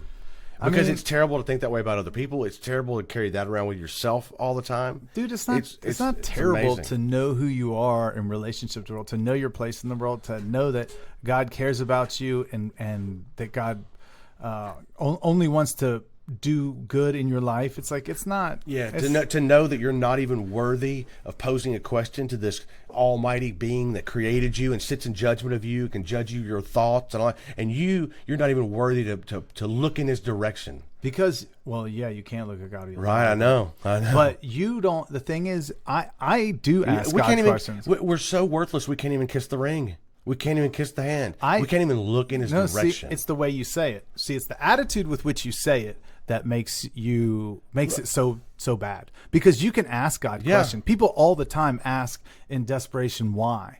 It's when you do the shake your fist thing at God. Oh yeah, crossing the line. Yeah. Then that's when. What about when I give him the finger? That's even worse. Isn't it terrible? But every time in the Bible when people come at him like that, he puts them in their place. Oh, so fast. Mm-hmm. Yeah. That's one thing I love in the book of Job. Does that still happen now? What is that? What's that question? When somebody comes at God like that, and he puts them in their place. Well, not. He doesn't like have not face to face, but he doesn't have like a conversation with people like he did in the Bible. Right. But one thing I love about Job is in that verse. I was just doing like a little study on it, but Job asks him all these questions, and God says, "But before I answer you, I'm going to ask you some questions. So stand up like a man and answer my questions." But that phrase, "stand up like a man," is actually like gird up your loins, right? Which is to put on your loincloth, which today we would say, strap up your nuts. I'm about to ask you a question. Right. I just love that, dude. Like, that's so direct. Yeah. Like, stand up, gird up your loins. I'm about to ask you some questions. Yeah. So, and to which he gets asked a bunch of questions and he realizes, like, well, I was stupid for even questioning you. Right? Yeah. Because the first question is, where were you when I came up with this idea? Nowhere. I created you. Right? Yeah. Same thing you probably say to your kid. I brought you into this world. I can take you out. It's crazy that God did all that stuff to Job and they said, well, the devil made me do it. God would never say the devil made me do it. Okay. I'm reading Job tonight. Yeah. You're welcome. Did he allow the devil to do it? Yes. The devil did not make him do anything. Yeah. Yeah. In fact, when you read it, you'll see God initiates the conversation. God states to the devil, before the devil says anything, he says, you've been considering my servant Job. Right? So God is the one who initiates it, not the devil. Yeah. So What was the purpose of all that? I don't know that it ever tells us what the purpose is. It just says maybe to prove God's faithfulness to Job, maybe to so that all of the book of Job would be written for all of us to benefit from it. I don't know, man. I will say this, it's confusing, not confusing. It can be difficult to see God use suffering to accomplish his purposes. And sometimes you're like, oh man, I wonder why you do that. And you ask me why he does that. And I think it was all just a bit of showmanship between him and the devil. I mean, obviously I don't believe the story anyway, but in the story, it's just God doesn't do showmanship. It's just a bit of showmanship. It's kind of like hey man, let's just pull him out and measure him. He doesn't. He doesn't do and showmanship. that's what him and the devil were doing. He doesn't do and showmanship. So God said, look, I tell you what, take my servant Job here. I bet you we can run him through the ringer. Yeah. And he's still not going to turn his back on me. And so they did. For no other reason other than a little bit of one-upsmanship between the two of them. Well, I mean, that's good speculation. I don't know. Doesn't tell us dig in if you can find a better if you can find a better reason for it. I'd be happy to hear not it. finding a better reason doesn't mean that's a good reason. Look at it and just tell me why that was done. Well, it doesn't tell you why. I could only just speculate with you, so I don't know. So what you're saying is that the story never says. Doesn't say why God did it. Yeah. Just that he did it. Just that the devil made him do it. No, it doesn't say that either. Well. It says that the devil wanted to do it, but he doesn't make God do anything. God allowed him to do it. Okay. What else you got? I think that's it, man. I just wanted to press you on justifying your beliefs. And I hope you think about it, and I hope you think about what that means, and knowing that from it means that this is the good stuff. It means that there's nothing after, and there's nobody watching me. Before that, that's a consequence of it. That right there is a consequence of you trusting your senses. How do I justify not Being believing not believing in a sky daddy? Yeah, that's one way to say it. Yeah. How do I justify not believing? Since or since I don't believe, what justification it's probably more do like I your have confidence in your beliefs. It's probably your confidence in your beliefs, because you can believe whatever, but why would you trust them? Yeah, why would I trust my experiences? An accident. I mean, if your senses are unreliable, then your experiences with them are also unreliable. So that doesn't help you. It's a circle. That's why I said circular, right? Yeah. So, like Elliot said, and I don't believe this, but because of my foundation, Elliot said you can only know, when he was talking to Pedro, said the only thing you can ever know is your own existence. You can't know anyone else exists. Yeah, from your worldview. If what you're saying is true, if your worldview is true and there is no God and we're just, accidents, matter and motion, time and chance, yeah, you're right. You can't know anything about anything, and including someone else's experience, including your own experience, including your own existence, or another person's existence. But because God exists, you can know all these things. Yes. Silliest thing ever. No. Because if it's so silly, then why don't you just justify why don't you just justify it? Why don't you just ground it? If it's so silly and so simple, why don't you just answer the question? I don't understand what the question even means, really. Yeah. Like, it'd be like, justify this microphone, or I'm like, I can explain the microphone. I could tell you a little bit about how a microphone works. I'm sure there's some people that could come in here and build you a microphone, No. Even though you can explain to me how it's built, you can show me how it works, you can show me how it's mounted. How do you justify the microphone? I'm like, I don't know. All of that, what you just said, is based on all of the things you can't justify. That's the problem. Yeah. All of the things you cannot justify. Hang on a second. Yeah. I'm just trying to explain to you. Somebody can explain everything there is to know about this microphone, and I feel like you would say, yeah, but you still haven't justified the microphone. No. I'm like, I don't even know what you mean, justify. Well, to give an accounting, to tell me why you have confidence in this accident in front of me. Why do you have confidence that you should trust your senses? And so far your reason is, Bill, because they haven't failed me in the past, but that's a circular argument. I trust them in the future because I trusted them in the past. Like it doesn't really take you anywhere, right? That's so are you asking me, why do I trust my existence? It's what I'm saying. I don't even understand. Like, it would be the same as if somebody said, justify this microphone. Well, I can tell you how it's built. That's not what I'm saying. I can tell you what it's used for. That's not what I'm saying. Yeah. I can tell you what purpose it serves us. That's not what I'm saying. No, I'm telling you to justify the microphone. You're like, I don't even know what you mean. That's where I'm at. Okay. What is it that you mean? I mean, so it's not physical objects in space, in the world, that I'm asking you to justify, although that's an extension of it. I'm talking about one specific thing, which is to justify how you have any knowledge. I don't know how else to say it. Because when I was a baby, I didn't know very much of anything. And then through life experience, I get a better understanding of the world. Through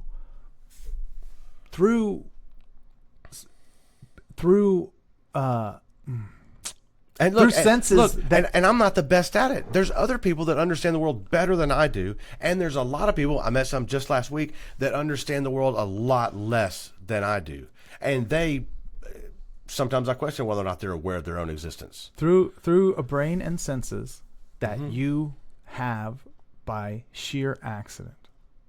I mean, you have no reason to think that your accidental arrangement of cells and atoms is able to understand anything about the world. You have no reason to think that. You just have a circular argument. And atheists would say, so do I, and I would say, yeah, to a certain point. Like, it starts circular. Everyone has to. When you talk about ultimate authorities, you have to argue in a circle a little bit, because if you could prove something with something else, it wouldn't be your ultimate authority. So there is some circular arguing going on. But, and I guess where this comes out practically is, I just hear you say things, and I wonder if you're thinking to yourself, like, how do I know that this is true? How can I, that's like the big picture, but it's like, how can I trust that I'm even understanding the world right with this accident of chemistry that's fizzing around in my skull, right? And I think that's like the first fundamental question. So last week I got called to a house because their sink was having some problems, so we went over there to fix it. And it was a group home, right, for some challenged individuals, right? So they didn't quite have the same equipment that you and I do. They weren't as capable of sitting here and carrying on a conversation and thinking about complex things as you and I are, right? Some people have this figured out a lot better than I do. I've got my limited experience and my limited knowledge and my limited ability to think and process these things. Some people have more capability than I do. And I have more capability than other people, as I was shown last week, right? The people I was with last week would struggle to put together a 50-piece puzzle. They would probably, you could keep them there all week, and they, may or may not figure it out. You and I would figure that out pretty quickly, But I met some people last week that they couldn't figure that out as quickly. So I'm where I'm at on that scale, and I have the abilities that I have. According to the abilities that you have. That's the circle. Like, you only know that. Yeah, but just saying, because Yahweh, or because Vishnu, because Allah. If a Muslim said to you, because Allah, I have all these things. I have these abilities. Would that Yes. resonate with you? That's my whole Because point. it's something outside of themselves. Not something. That's invisible, that they can't prove, that they can't show you, that they can't bring in here and let me show you Allah. Because there's something like that out there, for you, that's better than them saying, well, that's a better explanation, even though it's not your same. But just because it's something outside of themselves, it seems better to you. Yeah, at least it's the start. It's a start in the right direction. Right. Right. And it is better, and it is better, and it is more foundational. And I wish at least one of these would be at least visible, or well, I mean, or if God would say He did prove Himself to you, and He wrote it down in a book, and you refuse to believe it. Right. So you say there's no evidence, but there's not. I don't know that there probably is any evidence that you would believe. Look, He also put it on the golden plates, right? But no. What do you mean? You mean I can't trust the golden plates, but I can trust your book from 2,000 years ago? And we know that because now we know for a fact that Joseph Smith was a liar. Like, we know that. It's historical. It's not in question. Yeah, and it's also this truth that you speak of. It's also not found in the Quran. No. So it's only your holy book. Yeah, Christianity is an exclusive religion, and that makes total sense to you. Yeah, you don't see any flaw in that. No, I don't see any flaw in that. And I think it's interesting to me that you're not in the least bit concerned about what atheism means, what the consequences of atheism are. Yeah, my belief doesn't cause me to constantly be searching outside of myself, outside of our species, outside of this planet. What does that even mean? Because I am interested in other people's opinions. I am interested in what research we know. Well, don't say no, because we just established you don't know new discoveries anything. that we're making and that kind of stuff. I am interested in the thing that we have going on here. I'm interested in different wars that are taking place and why people are behaving that way and all that kind of stuff. So I'm interested in everything here and some things even beyond here. I'm interested in what our people are doing now in space exploration and that kind of things. But as soon as it gets into the fairy tales, I'm okay with all that. See? And here's the thing. If you were going to be consistent as an atheist, I feel like you have to say, not even as an atheist. If you're just going to be, you'd have to be agnostic, first of all, if you're going to be consistent, because you couldn't possibly know if there is or isn't a God. But you'd have to be agnostic. And you'd have to say there's just as much of a likelihood that God is real as God isn't, because we're all here by accident anyway. So the way that our bodies behave is purely by chance. And so I can't really say that I'm onto truth or you're onto truth. We just kind of are doing what we're doing. And I don't know. You like it, I don't, but it doesn't really matter because it's just chemical processes in our brain. That sounds like that would be like a consistent thing to say. Yeah, but as soon as you start telling me what I ought to do, then it's like, oh, no. Now we're in a different world. You're telling me that all of a sudden now you have a problem with the oughts and shoulds? From your worldview, it doesn't make sense that you should tell me anything I ought to do. Yeah. Well, I don't think I have. Well, it's implied in what you're doing. Whenever you say, I think it's terrible that you think that you're saying you ought not think that way. It's implied. Okay. Yeah. Well, I mean, I'll own it. Yeah. So, but you're right. You haven't just been like, don't do that. Yeah. I mean, I'll just say, I just feel bad for believers that have been brought up to believe these kind of things and have been taught to in those ways. I used to feel worthless. I don't feel worthless. Don't get me wrong. I don't feel worthless. I don't feel worthless. Yeah, but in comparison to God, in conversation with God. Oh, compared to God, I mean, compared to God, I'm nothing. But exactly. But I don't feel worthless. Exactly. I feel like He loves me. I feel like He created me with purpose. That He designed me to be a particular way. That He wants me to have this conversation with you. That every single thing that happens in my life is part of this decree that He's put out, and that I'm an important part of it. Yeah. Right. And so, no, I don't feel worthless at all. Right. I feel, maybe like morally worthless, but I feel like God loves me. I feel like God became man because He loves me so much. I mean, I love dogs. I would not become a dog for eternity to save dogs. I wouldn't do it. And how much more below God are we than dogs are below us? Like, that's a way bigger condescension, right? So I don't feel worthless at all. I feel incredibly blessed. I don't know. I just don't get atheism. To me, atheism just goes against your entire lived experience. I just feel like it just like screams that the world screams back at you that atheism's not true, and you just like a kid with a beach ball in the pool, just keeping it under the water, can't let it up. Wow. Yeah. Wow. And I just like, dude, all of reality is just screaming in your face. Yeah. What you believe, not you in particular. Atheism doesn't make sense. Materialism doesn't make sense. The consequences of it are horrible. Yeah. Terrible. But that's okay. So when you walk around in the world, you're like, can't you just see God everywhere? Oh yeah. Wow. And I do. Every time something happens, every time I see something, I'm like, man, isn't God amazing? Yeah. You know? But do you ever question? Question what? When you hear the story on the news about a kid being raped or somebody being killed needlessly, do you ever say, man, God, why'd you let that happen? Or is it only the good stuff?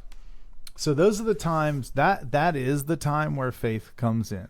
And it's not like, oh, I just have to trust that you have a plan and that you know better than me. So that's part of it, but that's like the shallow end of it. Well, take me to the deep end. Let's go deep end, baby. Okay. Okay. So faith is expecting what you've been promised and having confidence in things you haven't seen yet. Expecting what you've been promised here or in the next life? In both. Expecting what you've been promised and having confidence in the things you haven't seen yet. So you're talking about something that I may have been promised in this life, such as? You want me to give you like a real world example? Sure. Okay. So when you're an employee, you go get hired and you work for 2 weeks before you get paid, right? So when you get hired, you're given a promise. I will pay you, but you got to put in 80 hours first. Okay. Right. And then, so there's an expectation of what you've been promised. And then there's a confidence in things unseen. So you haven't seen the paycheck yet, but you look around, you go, oh, hold on. You look around, you go, oh, okay, this business, they've been in business for a while. They make money, I know they're going to pay me. Hang on a second. You don't honestly think that I don't understand the words being used, right? You don't think that. You understand that I do understand the words expectation, promise. I understand those words. Yeah. And I understand when a boss says, I'm going to pay you next week, that you have an expectation. He's promised you that he's going to do it, and that you have every reason to believe it, right? You know I understand that, right? Yeah. Okay. So in relation to God, what is something that I can feel like I've been promised and that I can expect? Oh. What promises do you have an expectation of? Are they in this life? Yeah. Okay. Yeah. Like what? If you believe with your heart and confess with your mouth and repent of your sins, I'll forgive you of your sins. I'll save you. That's a promise that I expect. How do I know that? So how do I know that happens? Well, I mean, you haven't experienced it yet, but when it happens, you know that it happens. It's just something that you know. Dude, it sounds like the warm fuzzies. It sounds like I can convince myself of some warm fuzzy things. No, I didn't say that. I didn't. I know that's not what you said. But I didn't say that. You told me, I say that not to insult you, but you told me, you said, when I look back now, I think it was an emotional experience. I wasn't really saved. And so I'm telling you, I'm appealing to that. You said I was an emotional experience. I wasn't saved. So I'm saying, well, you've never been saved. So you don't know the confidence that comes with being saved. Another thing is, so having faith is expecting what's been promised, and confidence of things unseen would apply to having faith that that suffering has meaning, right? So expecting what you've been promised. God has promised me that he has a plan and that suffering has meaning. Yeah. And I'm confident that it will, and that he's also said he's going to make all things right. So I have confidence that he's going to make all things right, even though I haven't realized it yet. Now you say, well, why do you have confidence? Mm-hmm. Because I go back and I look at the Bible, and Jesus is the perfect example of just evil happening. An innocent man was murdered for no reason except that he was disliked by the leaders, right? So in his torture and murder, I see in that evil, I see good comes out that allows me to receive God's mercy. So I've seen him do it, right? So there's the expectation. He's promised he's going to take care of me. He's promised he's going to take care of this suffering person. I'm sorry. He's promised that he has a plan for suffering. I'll say that. He's promised that he has a plan for suffering. So I'm expecting that his promise is going to come true. And I have confidence in something I haven't seen because I can see where he has done it in the past, right? So it's not just blind faith. It's not just like, well, he'll make it right. I've seen it happen. He showed me where it's happened. I got to believe it's going to happen again in my life and in other people's lives. Yeah. You know? I think this type of thinking is dangerous. I think that the beheading on the city bus is going to be because he thought that God was telling him to. The woman that the woman that drowns 5 kids in the bathtub because she thinks that she's saving them from going to hell because they'll be dead before they reach the age of accountability and all that kind of stuff. It's this type of thinking that leads to some of that crazy stuff. So it's dangerous thinking, man. You should be careful accusing Christians, religious people, of being violent when, one, violence is consistent with atheism, but atheist regimes have 100 million bodies on their heads just this century, and they just got started. This secular atheism movement is new. It's 100 years old, and they've already got 100 million bodies. So let's not start just. Yeah, I don't think that's accurate either. If I go out there and I get in a car wreck when I leave here, right? I'm not getting in a car wreck because I'm an atheist. I just happen to be an atheist that got in a car wreck, right? Okay, so just because somebody's at war, there's nobody killing people today that says, "Oh, you believe in God? Oh, because you believe in God, then you're going to die." Where's that happening? I didn't say that. I said. Okay, so it just happens to be people at war that don't have a belief in God. No, I say that their ability, not even just war, their ability. Well, how else do you get to kill 100 million people? Well, Stalin killed 20 million of his own countrymen. Because of atheism? Yeah, because it's consistent with atheism. He wasn't out killing people because they had a belief in God. I didn't say because he has a belief in God. I said because he is an atheist, killing 20 million people doesn't matter. Because when they're dead, they're just dead. They're just, like you said, it's just over. And they're accidents anyway, right? They're just... Yeah. And so if I kill them or I don't, what does it matter? It's bags of protoplasm bumping into each other. And that is consistent with atheism. And that is how a man like that sleeps at night. Now, do I think he's reading the great works of atheism and then saying, "Ooh, I am an atheist, therefore I'm going to go kill 20 million people"? No. But you try to hold us accountable for it. Whereas when you point out somebody that specifically acted out of religious motivation, with religious and everything about it was from a religious standpoint, you don't take accountability for that. You don't say, "Yeah, that was a crazy religious person. They thought about things wrong." But they were motivated by religion. I do say that, and I do say that. I understand that. And you don't see the difference. You try to compare these things as though they're exactly the same. No, they're not at all the same. They're not at all. They're not at all the same. You know why they're not? If it was the same, it would be somebody saying, "I am going to kill you because you believe in a God and I don't value that, and so therefore you must die." That would be consistent with what I just said. Only use your words? Not those exact words, but if there was that type of a motivation, and they don't have to drown them in a tub, they can run over them with the car, they can do whatever they want to do. The motivation, but that would be a similar circumstance. Somebody behaving in a crazy fashion and harming someone else because of their belief or lack of when it comes to religion. That would be apples for apples. No. Okay, so you can just hand wave off like all the atrocities that happened because atheists didn't, because of the worldview that stems from atheism. But it's true. It's the reason that I can do that and not care. It's no more true than if you said, it happens to be brown-haired people killed more people than blonde-haired people, and therefore brown hair is what's making them kill. And that just happens to be a coincidence. That's not a motivation. It's a coincidence. Okay. That's not the motivation. It's exactly what allows it to happen. And besides, here's the other thing. When a Christian drowns their kids and says it's because they're Christian, you can look at the Bible and objectively say that is inconsistent with Christianity. So I know you say it and I know you believe it, but it's not true because it's inconsistent with Christianity. When you look at atheist leader that kills 20 million of his own countrymen, it's completely consistent with atheism. They're dead. It's over. Yeah. It doesn't matter. So they were accidents anyway. I'll look up and I'll find out what Stalin's motivations were, and see what was driving him to do that. Well, he actually, at least with Hitler, he felt like he had God on his side. It was right there on his belt buckles, and they were specifically out killing a religious group, the Jews, and targeting them. At least it was clear with them. Okay. And so I'll look up and I'll find out what Stalin's motivations were, and we'll revisit that again. At some point. Whatever. But it wasn't atheism that drove him. So you're saying, you're going on record as saying Stalin was driven by atheism. and that was was motivated by atheism. No, because what you're doing is you're saying it only counts if it's in this one way. And that's just not true. That you can't just flatten the world out like that. No, I'm trying to look and see what somebody's motivation was. What was pushing them to behave in a certain manner. There is no after when I die, I'm done. I'm dust. There's no one that I'm accountable to. All I have is this life. No one can stop me, and it doesn't matter because these people are accidents anyway, and when they're dead, they're dead. Now, that is the thought that flows from atheism. You cannot like it. You can deny it. Maybe it doesn't speak to you. Wait. Run those by me again. Tell me again how I think. I didn't tell you how you think. I said I those thought are you the just said those are the thoughts that flow from atheism. I know, and I said tell me again how I think. You don't have to accept. You don't have to think that way. Those thoughts flow from atheism.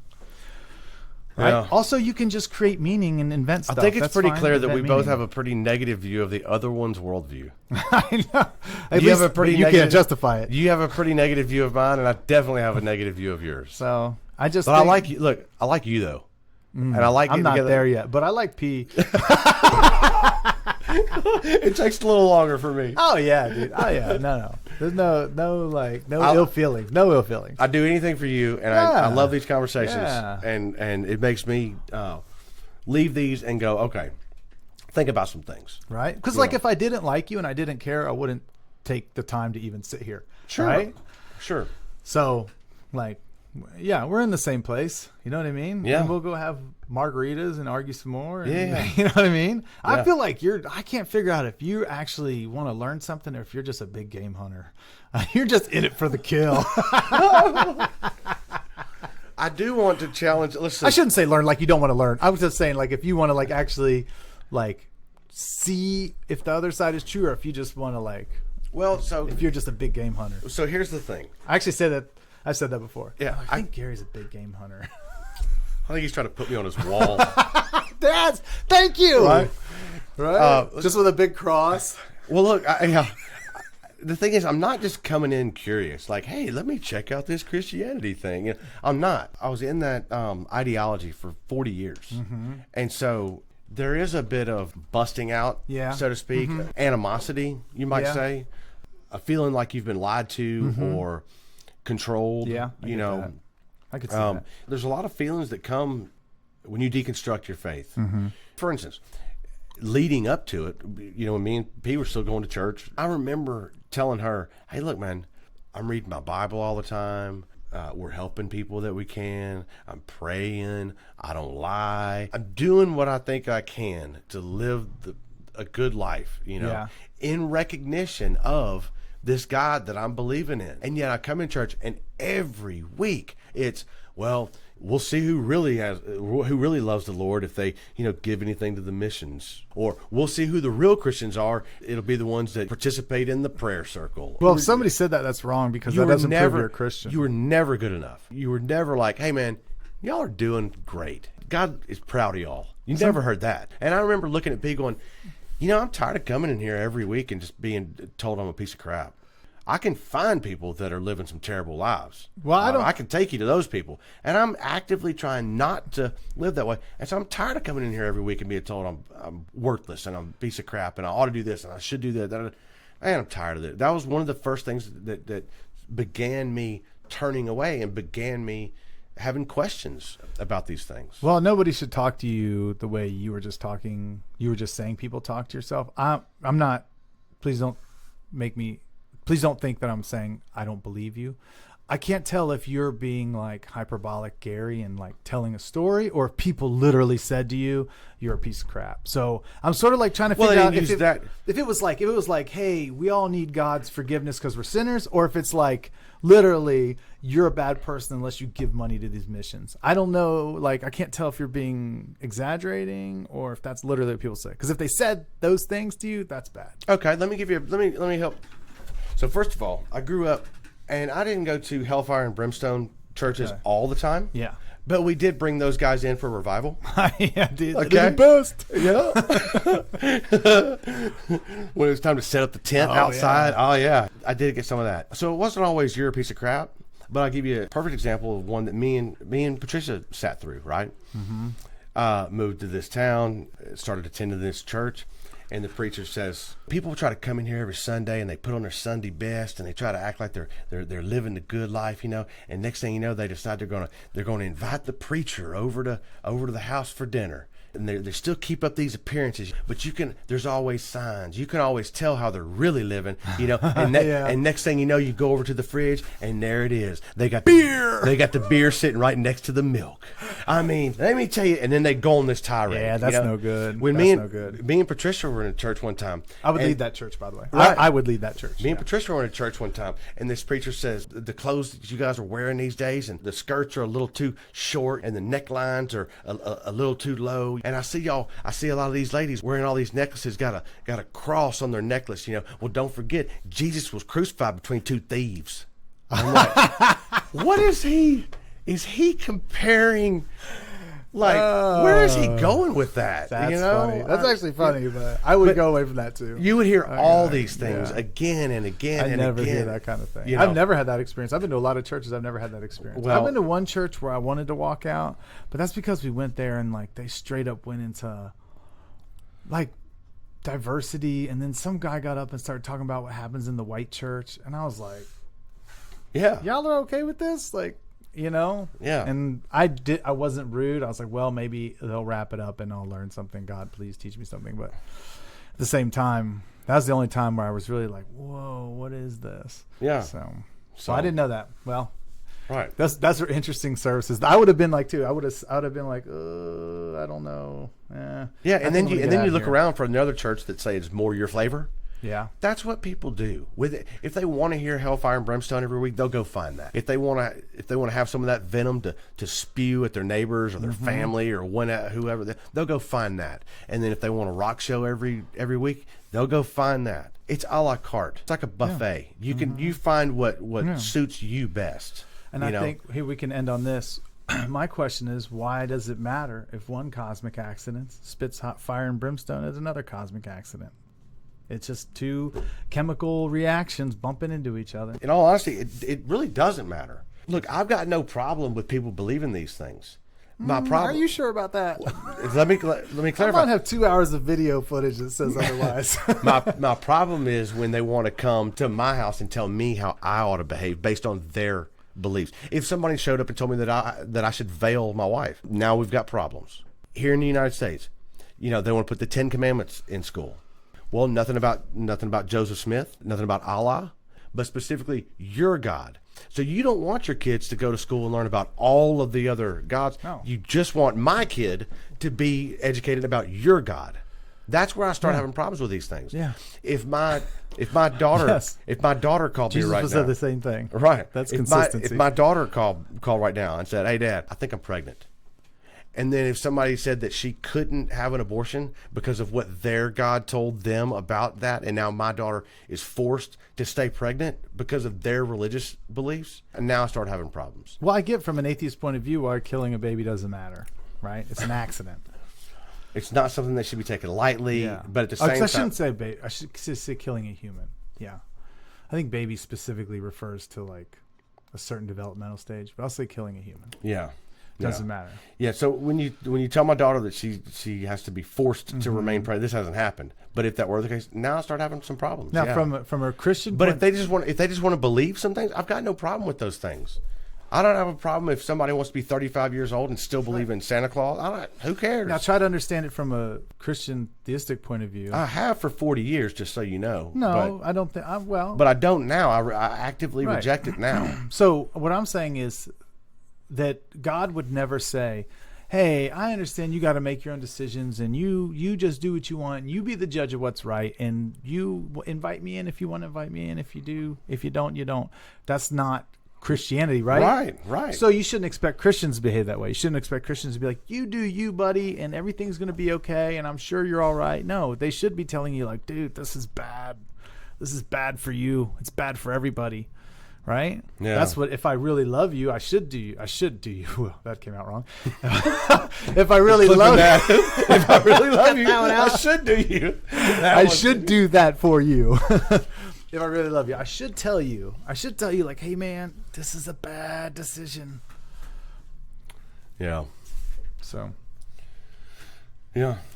Well, maybe we'll end on that. Maybe we'll edit that part out. All right. Well, I'm glad we did this again. Me too. I just don't like ending on like a sour note.